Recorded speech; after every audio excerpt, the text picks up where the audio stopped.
자, 우리 주 예수 그리스도 안에서 사랑하는 형제 자매 여러분, 우리는 여호와께서 우리와 언약을 맺으셨다라는 이 말씀을 들을 때 생각나는 말씀이 있습니다.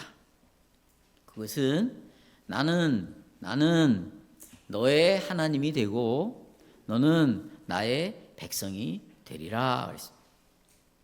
여기서 언약의 두 당사자가 나오죠. 나는 너의 하나님, 너희는 나의 백성. 하나님과 백성 두 언약 당사자들이 나옵니다. 바로 이 두 당사자가 나는 하나님이 되겠다고 했습니다. 되리라.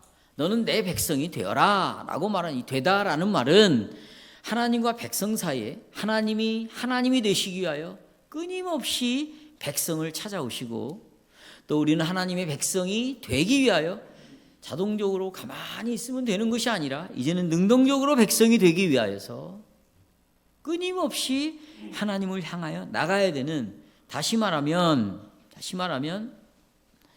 끊임없이 지난 시간도 말씀드렸지만 계속해서 상호 교류가 있고, 그 교류 안에는 살아있는 관계가 있음을 우리가 알 수 있습니다. 살아있는 관계가 있다.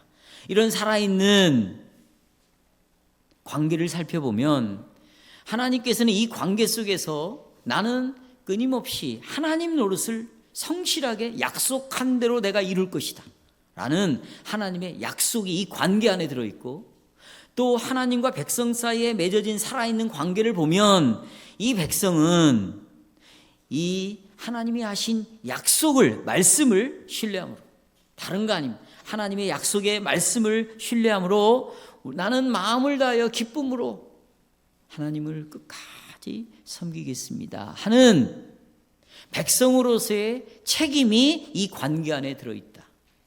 언약은 두 당사자인데 하나님과 백성의 관계를 나타내는 말이고, 이 안에는 하나님으로서 책임을 다하는, 약속에 대한 책임을 다하겠다는 하나님의 약속이 들어있고, 또 약속을 믿음으로 끝까지 우리는 하나님을 섬기겠다는 백성의 책임이 이 언약 안에 들어 있습니다. 그러나 여호와께서 아브라함과 맺은 언약을 살펴볼 때 또 다른 측면에 언약이 들어 있습니다. 약속이 들어 있습니다. 또 다른 측면이죠. 앞에서는 하나님께서 하나님 노릇을, 백성은 백성으로서 하나님을 섬기는 걸 강조했지만 또 다른 측면에서의 하나님의 약속이 뭐가 있냐? 땅을 주시겠다는 겁니다. 땅. 우리가 좋아하는 땅. 자, 창세기 17장 8절에 보십시오. 내가 너와 내 후손에게 네가 거류하는 이 땅 곧 가나안 온 땅을 주어, 여기 가나안 온 땅을 줘 영원한 기업이 되게 하고 나는 그들의 하나님이 되리라 이렇게 말씀하셨습니다. 지금 이 약속은 아브라함에게, 그리고 또 이삭에게, 또 야곱에게 반복해서 했던 약속이고, 이 약속이 400년이 지난 다음에 하나님의 백성들이 가나안 땅에 들어가고 난 다음에야 이 약속이 완성이 되는 거죠. 이루어지는 것이죠. 그 기간이 400년이 걸렸어요. 하지만 여러분, 지금을 살아가고 있는 여러분과 저에게 도대체 이 땅을 주시겠다는 약속이 우리에게 무슨 관계가 있을까요? 저는 젊은 시절에, 청년 때, 전도사 때도 마찬가지고, 대단히 부끄러운 말이지만 목사가 되어서도, 목사 안수를 받고서도 도대체 이 땅은 도대체 뭐냐? 온유한 자에게 복이 있나니 저희가 땅을 기업으로 받을 거예요. 도대체 이 땅 얘기가 성경에는 계속 나오는데 이 땅이 지금 우리에게 무슨 의미가 있는가? 여러분이 이것을 잘 알고 있습니까? 잘 깨닫고 있겠죠? 무슨 의미가 있을까? 아브라함의 후손들이 영원한 기업으로서 가나안 땅을 갖게 될 것이라는 이 하나님의 약속이 도대체 현재를 살아가고 있는 여러분과 저에게 무슨 의미가 있냐고 저는 묻고 있는 것입니다. 우리는 새 언약 시대에 살아가고 있죠. 또 우리는 할례를 받은 자들이 아니라 우리는 세례를 받은 자들입니다. 언약의 표가 바뀌어졌습니다. 그리고 하나님께서는 구약시대 때 아브라함과 네 후손을 이야기했지만 이제 새 언약시대, 신약 시대에 살고 있는 저희들에게 하나님이 하신 언약은 완전히 바꿔졌어요. 완전이라기보다는 훨씬 더 확장이 되고 발전이 됐죠. 보십시오. 사도행전 2장 39절에 보면 언약의 약속이 이렇게 나옵니다. 너희와 너희 자녀와 모든 먼 데 사람 곧 우리 주 하나님이 얼마든지 부르시는 자들에게, 단순히 아브라함과 그 후손만이 아니라 전 세계 속에 있는 예수를 믿기로 하나님이 부르신 자들에게 언약을 맺었어요. 그렇다면 아브라함에게 이 가나안 땅, 후손들에게 가나안 땅을 주시겠다는 하나님의 약속은 여러분과 저에게 무슨 의미가 있고 어떻게 이 말씀을 적용을 해봐야 되느냐는 것이죠. 오늘날 오직 유대인들만 가나안 땅, 그걸 팔레스타인 지역이라고 그러죠. 그 땅에 살아야 되는 것입니까? 팔레스타인에 오직 유대인들, 아브라함의 후손이 이스라엘 백성들만 살아야 된다. 이것을 대한민국의 수많은 교회가 믿고 있어요. 요한계시를 그렇게 보고 있으니까요. 그래서 유대인들이, 이스라엘 백성들이, 아브라함의 후손들이 지금 전쟁을 벌이고 저들을 쫓아내는 것은 성경이 이루어지는 것이라고 말하는 설교가 여기저기서 지금 나오고 있어요. 그래서 가자지구에 있는 팔레스타인, 가자지구 아시죠 지금? 팔레스타인 아랍인들이 저 고통을 당하고 있는 것이고, 그렇죠? 여러분, 우리는 저 하나님의 약속의 땅 가나안 땅에 이스라엘 백성들이 살고 있지만, 그러나 예수를 믿지 않는 불신자 유대인들보다 우리들이 훨씬 더 아브라함의 후손으로서 하나님이 보고 있어요. 성도 여러분, 그런데 참 놀라운 충격적인 말씀이 있습니다. 신약 시대에 이렇게 예수 그리스도를 통해서 이제 참 아브라함의 후손이 있는 여러분과 저를 향하여서 우리의 위치, 너희들이 어떤 존재, 어떤 위치에 있냐를 들어보면 너무나 충격적이에요.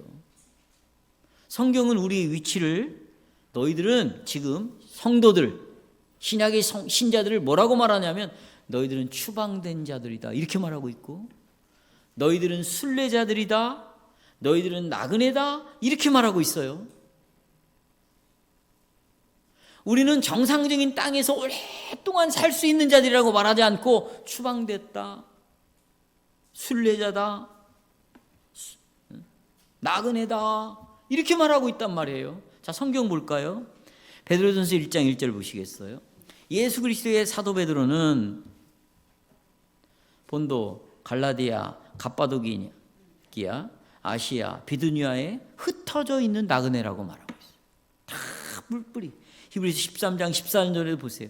우리가 여기에는 내가 살 영원한 도시는 없다는, 내가 살 집이 없다, 도시도 없다는 거예요.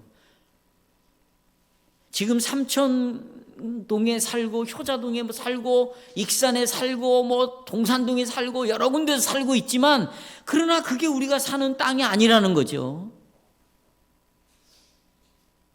그래서 성경은 이 세상이 우리의 본향이 아니라 우리가 더 나은 본향, 하나님의 나라를 고대한다. 성경이 이렇게 말하고 있습니다.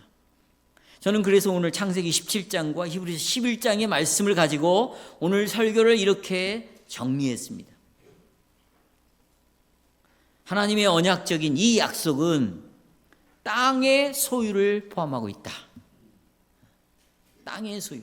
그러면 이 땅은 뭐고, 이 땅은 언제 우리에게, 지금 여러분과 저에게 언제 주어지는가? 두 가지 대지를 가지고 오늘 말씀을 전하겠습니다. 첫째, 이 약속의 땅이라는 게 뭔가?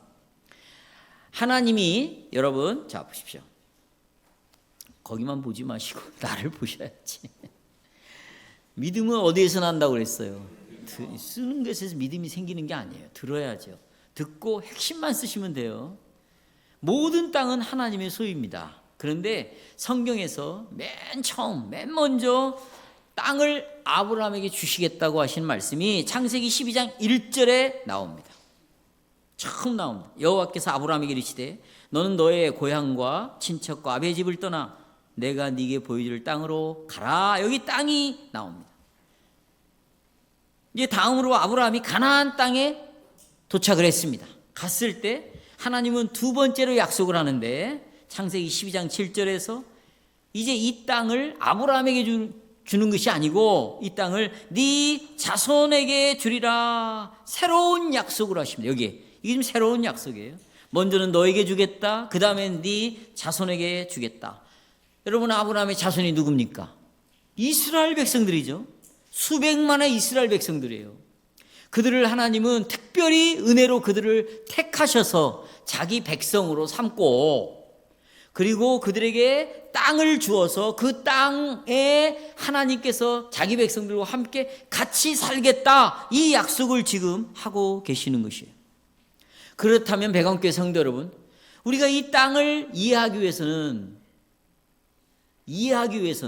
알기 위해서는 아브라함의 후손들에게 하나님이 땅을 주시기 전에 창조 때부터 어떤 일을 하셨고 어떤 일을 해오셨는가를 우리가 이해해야 이 땅을 이해할 수 있어요. 그래야 가나안 땅을 이해할 수 있어요. 자, 간단합니다. 창세기 1장을 보십시오. 하나님께서는 천지를 창조하셨죠. 하늘과 지는 땅입니다. 땅의 세계를 창조했고 특별히 에덴이라는 동산을 만드셨습니다. 에덴이라는 동산을 만드셨어요. 그렇죠? 그리고 그 땅에 에덴 동산을 심으셨습니다. 그리고 이 동산에 아담과 하와를 두셨고 이 에덴이라는 땅에서만 하나님이 자기 백성을 만나셨습니다. 이 땅에서 하나님이 그들과 교제하셨죠. 그리고 창세기 2장에 보면 이 에덴 동산의 땅에서 4개의 강이 흘러간다고 말하고 있어요. 그리고 이 에덴 동산에는 여기 순금과 베델리엄, 이게 다 보석의 이름입니다. 호마노를 가진 이런 보석이 있는 땅이다. 이것을 계시록 22장에서는 거룩한 성 새 예루살렘의 성벽에는 각종 보석으로 다 치장이 되어 있고, 그리고 성벽의 기초도 보석으로 되어 있다. 아니, 진짜로 가면 보석이 있는 게 아니에요. 여러분, 우리가 인간들이 가장 소중하게 여기고 보배롭게 생각하는 것은 보석이에요. 그렇죠?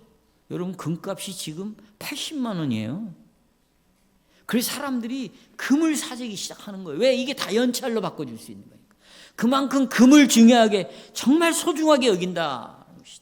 그러니까 에덴 동산이 이런 보석으로 되어 있고 새하늘과 새 땅, 거룩한 성 예루살렘 성이 보석으로 되어 있다는 것은 하나님이 보실 때 가장 보배로운 것들이다. 이게 다 그런 상징적인 의미로 말을 하는 것이죠. 에덴 동산이란 땅이 그래요. 4개의 강이 흘러가고 보석으로 묘사되고 있습니다. 그러나 아담과 하와는 죄를 지어서 에덴 동산이 추방되죠. 하나님의 임재로부터 쫓겨나서 저주의 땅, 가시와 엉겅퀴가 나오는 땅, 수고와 땀을 흘리고 고통을 겪어야 할 땅으로 그들이 쫓겨납니다. 그러나 이 말은 하나님께서 자기 백성들을 떠나셨다는 말이 아니에요. 하나님이 정령 죽으리라 두 번째 죽음으로 그를 내쫓으면서도 동시에 창세기 3장 15절에서 내가 이 여인의 후손을 통하여 너희를 구원해낼 것이다 라는 기쁜 소식, 소망의 소식을 전해줍니다. 그리고 이 창세기 3장 15절의 근거에서 이제 아브라함을 불러내가지고 구원해가는 방식을 펼쳐가는 거죠. 구원해 가시는 것을 보여주시는 것이죠. 그리고 시간이 흘러서 이스라엘 백성들이 출애굽을 하죠. 구원해냅니다.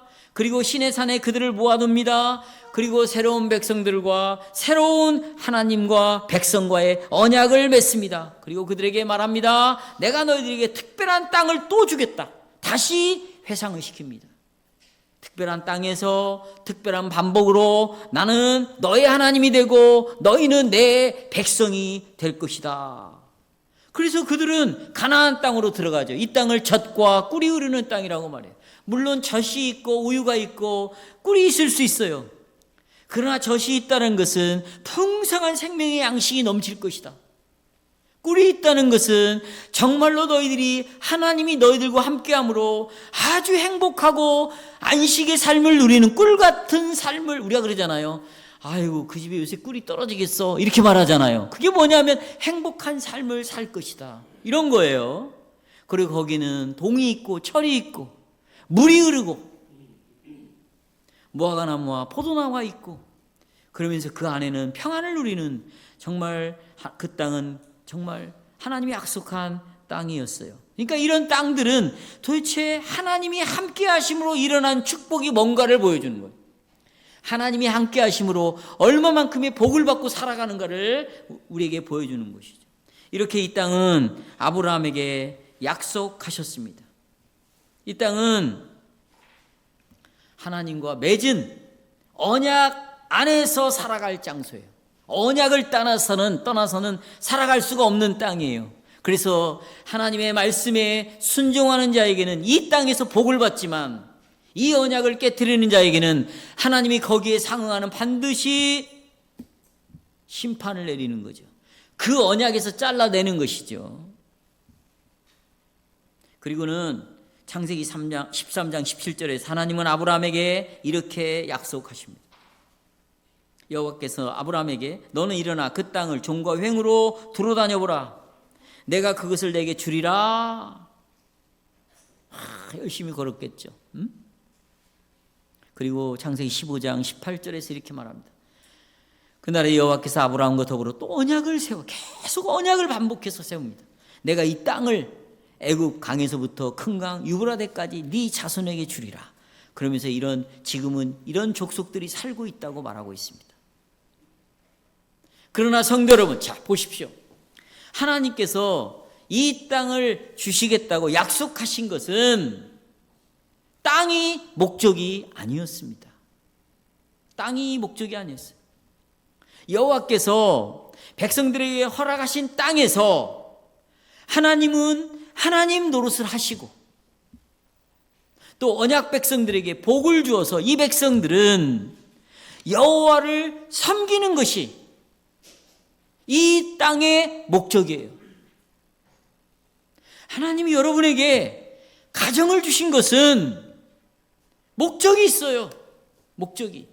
그 가정 안에서 하나님이 여러분들을 잘 다스리고 말씀으로 여러분들을 이끌어 가시는 것이 하나님의 주신 약속이고, 식구들은, 자녀들은, 부모들은 이 하나님을 말씀을 따라 섬기는 것이 바로 가정을 주신 목적이고, 직장을 주신 목적이고, 가나안 땅을 주신 목적이에요.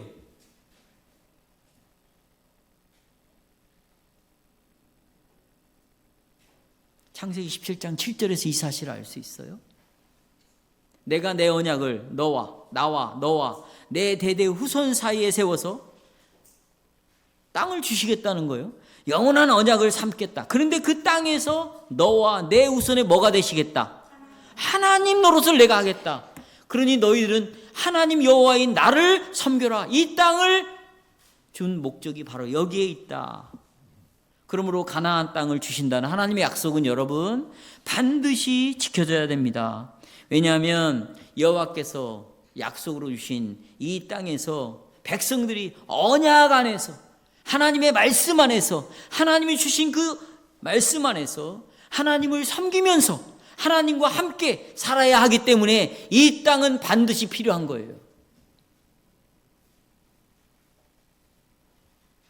하지만 이 하나님이 땅을 주시겠다는 약속은 굉장히 불완전해요. 불안한 땅이에요.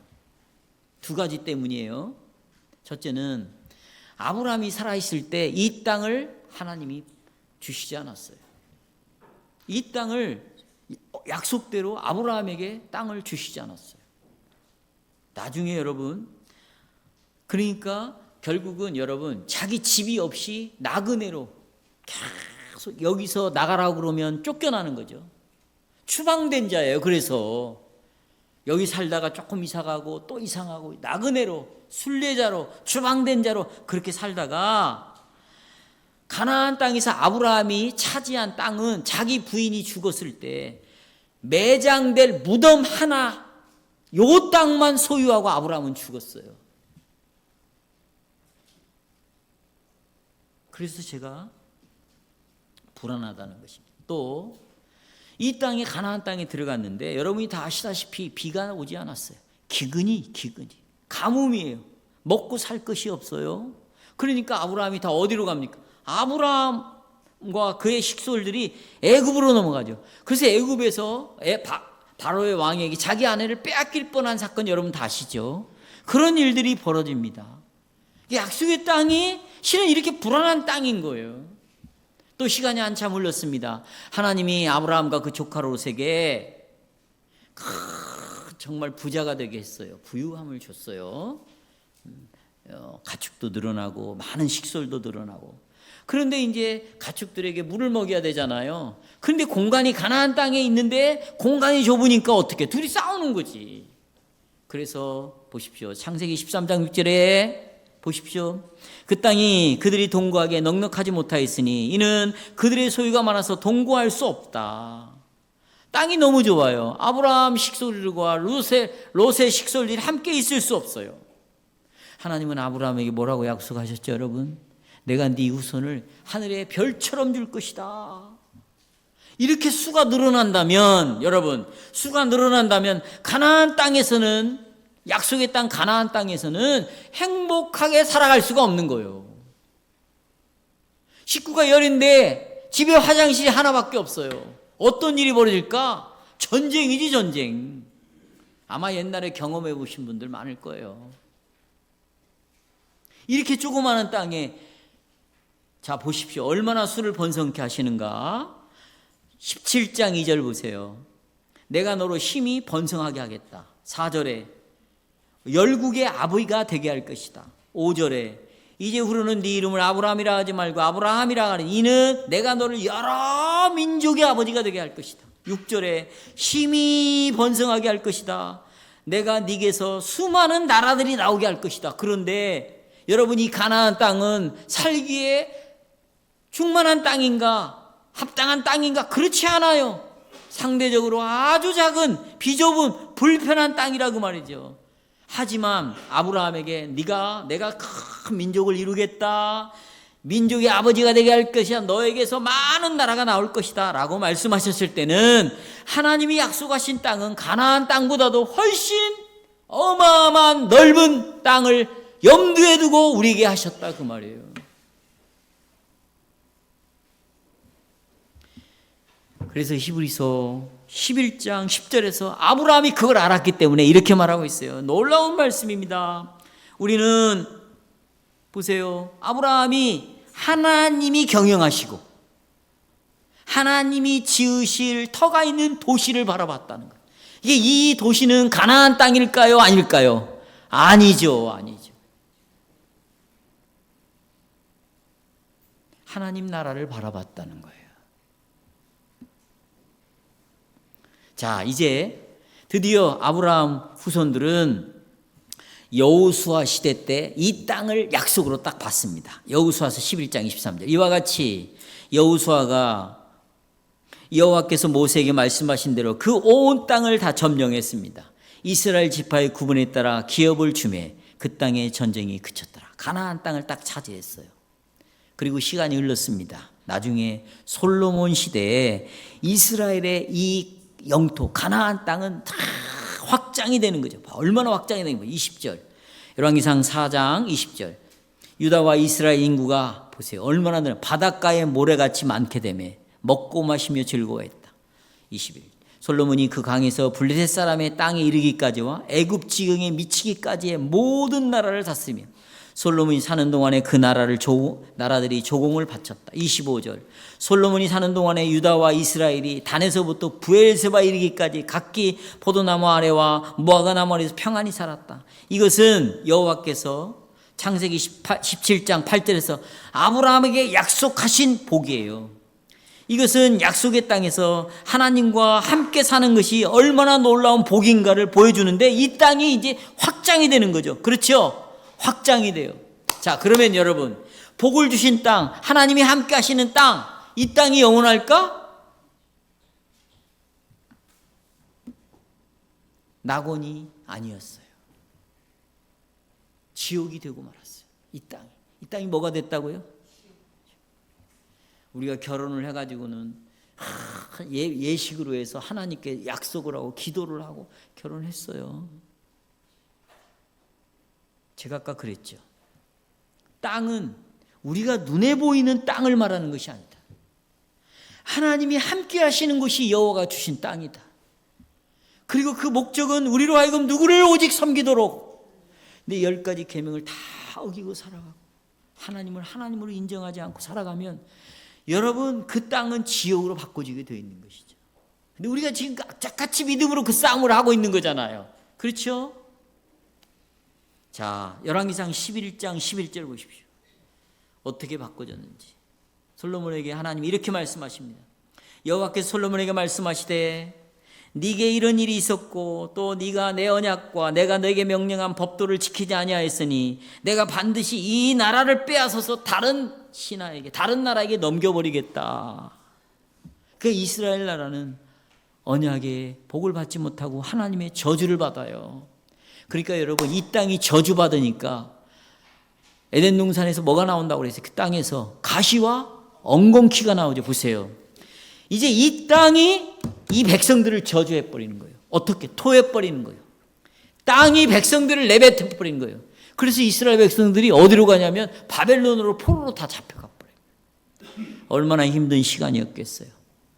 그럼에도 불구하고 하나님이 저주를 내리고 심판을 내림에도 불구하고 하나님의 약속은 은혜인 거예요. 하나님의 약속은 사랑인 거예요. 이걸 놓지 않는 거죠. 다시 아브라함에게 약속했던 이스라엘 백성들에게 약속했던 그 구원하시겠다는 창세기 3장 15절의 약속을 하나님은 잊지 아니하시고 다시 그들을 아버지 하나님께로 돌아오게 합니다. 아니, 하나님께서 그들을 찾아가시고 그들이 아버지께로 하나님께로 돌아오도록 하십니다. 돌아올 때 포로에서 돌아오는데 5만 명밖에 안 돌아와요.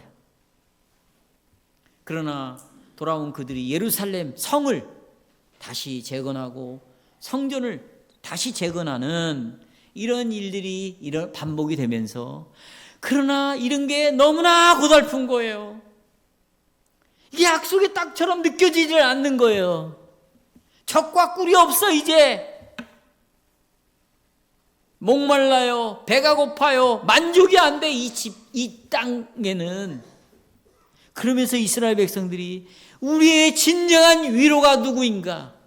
살아서나 우리 하이델베르크 교리문답 1문 1답에 살아서나 죽어서나 우리의 유일한 위로는 무엇이냐? 그 위로를 기다리는 거예요. 그 위로가 누구예요? 우리 주 예수 그리스도죠. 그래서 보십시오. 예수님이 이 땅에 오셨습니다. 드디어 가나안 땅을 예수님이 밟으셨어요.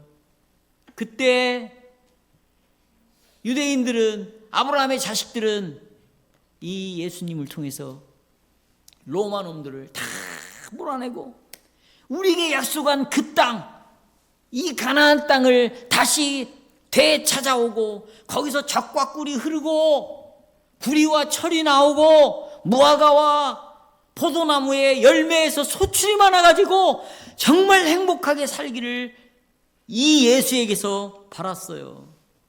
그런데 예수님께서는 이런 강력한 먹고 살기 좋은 나라를 만들지 아니하고 계속 하나님의 나라의 복음을 전파하기 시작했어요. 회개하고 돌아오라고 말한 거예요.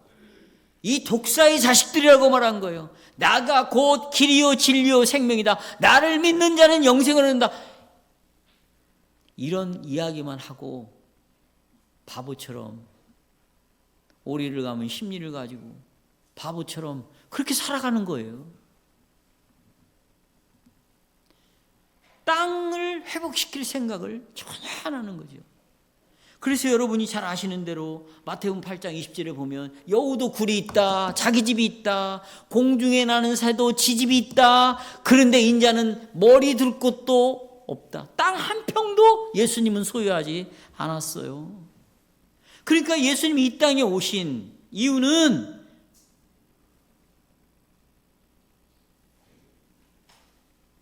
가나안 땅을 다시 되찾아가지고 잘 먹고 잘 살게 하기 위한 것이 아니라 내가 살고 있는 이 본향이 아니고 이 본향보다 더 나은 본향. 그러니까 예수 그리스도께서 구원시킨 이 양들과 함께 영원히 살 하나님의 나라를 회복하기 위해서 이 땅에 오셨다. 이것이 가나안 땅이 가르쳐주는 성경의 말씀입니다. 두 번째로 이 약속의 땅이 이제 언제 실제로 성취가 됐는가? 성취가 안 됐어요. 성취가 안 됐어요. 여러분 보십시오. 예수님 3년 동안 예수님께서 하나님 나라를 설교하고 가르치셨습니다. 그런데 보세요. 이 땅에서 예수님 마지막에 쫓겨나는 거예요. 쫓겨나요. 여러분 갈보리의 십자가는요 예루살렘 성 밖에 있는 거죠. 그리고 그를 우리의 죄를 위하여 죽게 만듭니다. 이것을 지금으로 말하면 출교라는 거예요. 출교. 옛날에는 돌로 쳐 죽이는 것이 출교였어요. 지금 그런 방식은 쓰지 않지만, 그러니까 이 땅에서 예수님이 잘려나가는 것입니다. 잘려나. 그리고 죽으시고 장사되시죠. 3일 만에 부활하셨습니다. 그리고는 제자들에게 부활해서 딱 나타났고 뭐라고 그래요? 하늘과 땅에, 하늘의 세계와 모든 세상의 땅을 나에게 하나님이 아버지가 주셨다.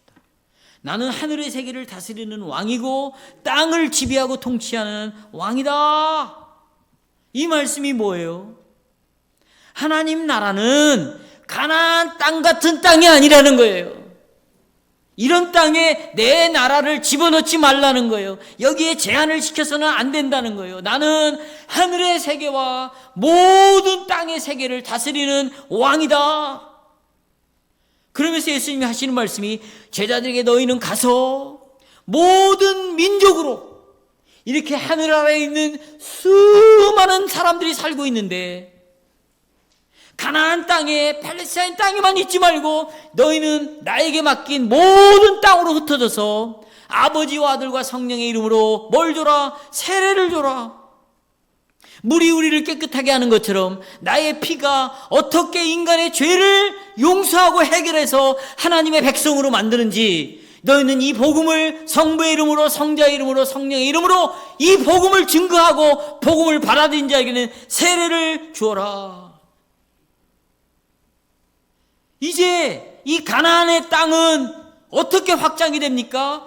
온 세상으로 확장이 돼서 지구상의 어느 곳을 가든지 예수를 믿지 아니하는 사람이 없어요. 다 예수를 믿습니다. 여기저기. 그렇죠? 그러니까 구약의 이스라엘 백성들이 아브라함이 받은 그 가나안 땅의 약속보다도 상상할 수 없는 훨씬 더 부유하고 넓은 전 세계 속에 있는 하나님이 다스린 땅이 바로 가나안 땅이 되는 것이에요.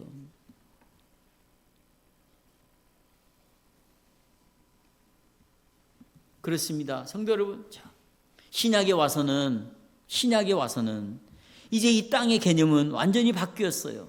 어디에서 어디로? 가나안 땅에서 어디로? 온 세상에게로 초점이 바꿔졌어요. 충격적이죠. 자, 여러분, 아브라함의 후손이 이스라엘 백성들에게는 여러분 율법이 있습니다. 율법. 거기는 성전이 있습니다. 예루살렘 성전. 그렇죠? 또 그들에게는 여러 가지 그 백성들만 가지고 있는 것이 있어요. 그런데 이들에게만 주었던, 언약 백성들만 주었던 것들이 이제는 전 세상에 예수 믿는 사람들에게 주었어요. 주기 시작했어요. 어떻게 보세요? 아까 우리가 10계명, 5계명 읽었잖아요. 내 부모를 뭐하라? 공경하라. 그런데 보세요. 이 말씀이 에베소 6장 2절 3절에 보면 이렇게 나와 있어요. 거기 안 나와 있죠? 보세요. 에베소 6장 2절 3절에 사도 바울이 에베소 교회를 향하여 내 아버지와 어머니를 공경하라. 이것이 약속이 있는 첫 계명이니 네가 잘되고 땅에서 장수하리라. 율법이 10계명이 오직 아브라함의 후손이 이스라엘 백성들에게만 주어진 것인데 이것이 이제 에베소 교회에게, 그리고 이 편지를 갖고 있는, 에베소 편지를 갖고 있는, 에베소를 갖고 있는 여러분과 내가 이 전라북도에 살고 있는 여러분에게도 하나님의 율법이 이제 나의 율법이 된 거예요. 할렐루야. 온 세상으로 확정이 된 것입니다. 이렇게 된 이유는 예수 그리스도가 다스리는 영역이 가나안 땅 팔레스타인 지역만 있는 것이 아니라 하나님이 함께 사시는 곳이 이스라엘 백성들에게만 사는 것이 아니라 온 세상이 예수 그리스도를 믿고 주의 이름을 부르는 하나님의 백성들과 하나님이 사시게 되었고, 그들과 언약을 맺어서 그들에게 복을 주시며 그들과 동행하고 있다는 것이에요. 그래서 로마 4장 13절에서 이렇게 말합니다. 놀라운 말씀이에요. 아브라함에게 주신 약속이 가나안 땅의 후사로만 주신 것이 아니라, 이거 보세요. 무슨 후사? 4장 13절 무슨 후사? 세상의 후사라고 말하잖아요. 나와요 안 나와요? 상속자. 죄송합니다. 세상에 뭐요? 상속자가 된다 그 말이죠. 그러니까 가나안 땅은 아브라함의 후손들만의 땅이 아니라 믿음으로 그리스도에게 속한 모든 자들의 땅이 되는 것이죠. 그래서 여러분이 잘 아시는 대로 보세요. 모든 자들의 땅이 되는 거예요. 세상에 있는 예수 믿는 사람들을 위하여. 그래서 요한복음 3장 16절에 하나님이 무엇을, 가나안 땅만을, 아브라함의 유대인들만을 할례받은 자는 아니라고 말해요. 모든 세상을 사랑하사 독생자를 보내셨어요. 그렇죠? 유대인들만을 위하여 오신 것이 아니라 여러분과 저를 위하여. 그러니까 이 복음 3장 16절, 요한복음 3장 10절의 말씀, 이 진리를 유대인들에게 우리는 전파해 줘야 돼요. 유대인들의 그 이웃들에게, 이스라엘 백성들에게, 지금의 이스라엘 백성들에게 당신들의 눈을 들어라. 가나안 땅과 지상의 예루살렘만 봐서는 안 된다. 위에 있는 예루살렘, 온 세상에 흩어져 있는 예루살렘을 보아라. 자, 갈라디아 4장 26절. 그 위에 있는 예루살렘 우리의 뭐래요? 어머니라고 말하고 있어요. 갈라디아서 5장 2절. 보라, 나 바울은 너에게 말한다. 너희가 만일 할례를 받으면, 너희가 할례받은 백성, 아브라함의 후손, 그래서 우리만 하나님의 자녀라고 생각한다면 할례가 아무짝에도 쓸모가 없는 것이다. 유익이 없다 그 말이죠. 오늘날 유대인들이 지금 가나안 땅에 살고 있습니다. 그게 팔레스타인이 가나안 땅이에요. 그러나 그들은 할례를 받았어요. 십계명도 가지고 있어요. 율법도 가지고 있어요. 그러나 그들이 그리스도를 믿지 않고 그리스도 밖에 있다면 그들은 언약의 축복에서 벗어난 자들이에요. 어디에서 벗어났어요? 언약의 축복. 그래서 우리는 그 유대인들에게 가나안 땅을 넘어서서 하나님이 경영하시고 하나님이 준비해 놓으신 하나님의 나라를 봐라 라고 이 복음을 전해줘야 되는 거예요. 아브라함은 벌써 이 가나안 땅을 뛰어넘어서 하나님이 지으실 나라를 본 거예요. 여러분과 저를 본 거예요. 아브라함은 보십시오. 히브리서 11장 13, 16절을 보십시오. 제가 이렇게 정리를 해놨어요. 많은 약속을 받았지만 자기 생애에서는 정말 작은 것을 아브라함은 받았다. 하지만 아까 그거 몇 자리 하나 받았다고 그랬잖아요. 그러나 아브라함은 눈을 들어 자신이 이 땅에서 나그네이고 순례자일 뿐이라는 것을 고백하고 하늘의 도성을 바라봤다. 어디 도성? 하나님의 도성을 바라봤습니다. 하늘의 도성. 자, 이제 성도 여러분, 우리가 어떻게 지금 이 땅에서 살아야 합니까? 여러분, 뭘 고대하고 뭘 소망하고 지금 살아갑니까? 청년들, 여러분의 목적이 뭐예요?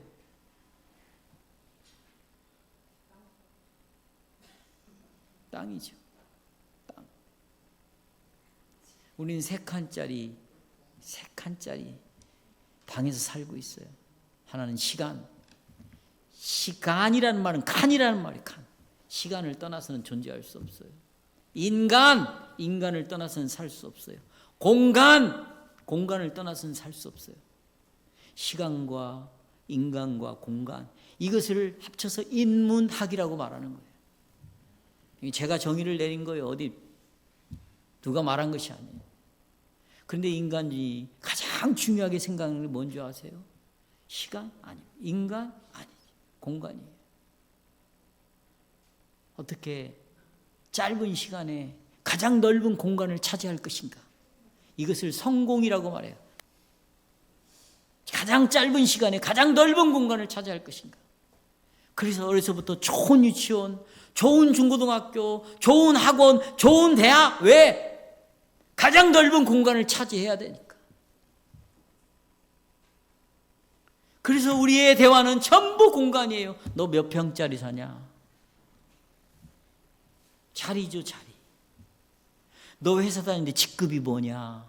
부장이냐? 과장이냐? 이건 자리예요. 네가 지금 어떤 자리를 차지하냐? 이건 공간을 말하고 있는 것이에요. 사단이 예수님에게 찾아와서 나에게 절해라. 그러면 내가 순식간에 이 천하만국을 너에게 공간을 주겠다. 헬라어 원문에 보면 가장 짧은 시간에 가장 넓은 공간을 주겠다. 이게 헬라어 원문에는 정확하게 나와 있어요. 이걸 성공이라고 말해요. 마귀가 주는 방식이죠.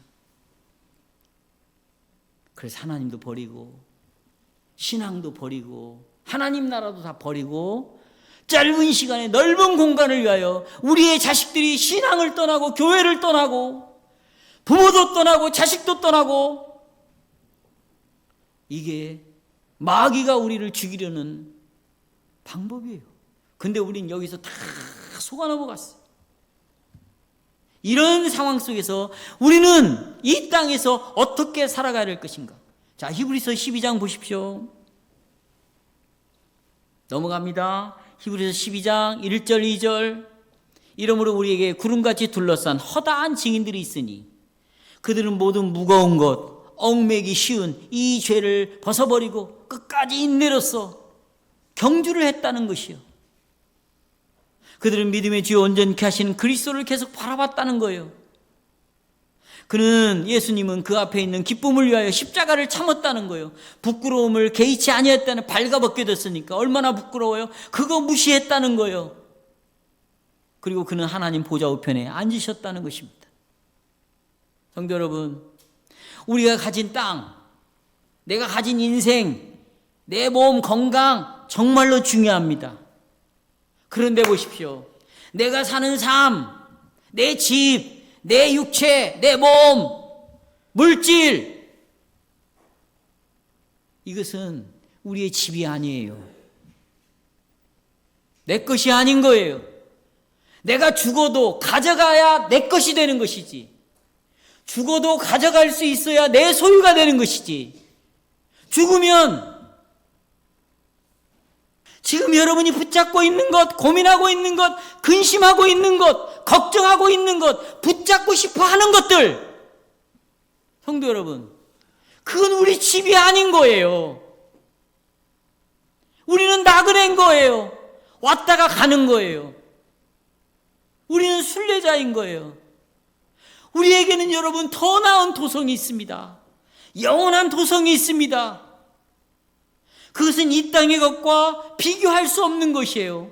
이 땅의 것은 일시적이고 찰나적이고 네온사인과 같은 거지만, 우리가 지금 바라보는 도성은 영원한 도성이고 완전한 도성이고, 그 도성에는 눈물이 없고 고통이 없고 하나님과 더불어 영원히 교제하는, 정말 우리가 찾고 있는 진정한 행복을 줄 수 있는 도성이에요.